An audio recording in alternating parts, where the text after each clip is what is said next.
Hello, in front of me I've got Parkside Shredder.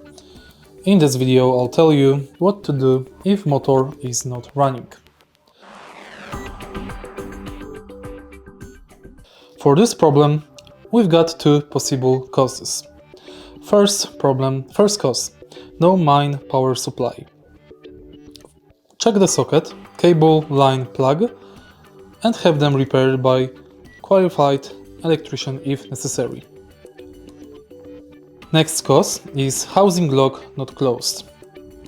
In this case, take a look at the back of the shredder and lock housing screw. If you find this video helpful, please leave like, comment and subscribe.